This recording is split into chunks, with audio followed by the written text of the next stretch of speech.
Hey everybody, this is Florida Trains and Things. I decided to go to Folkston the other day to watch some trains, and it was a slow day in Folkston. There was only one train came through while I was there. There had been a severe thunderstorm the night before, so it knocked out the radio broadcast, so I couldn't hear what was moving about. You can hear some audio on the platform, but it was from somewhere besides the Folkston funnel. So, I hope you enjoy this video. Don't forget to like, subscribe, comment, and share to keep more videos coming.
Hey you! Yeah, you!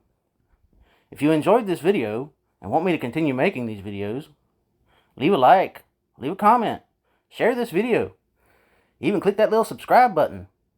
Come on, you know you wanna.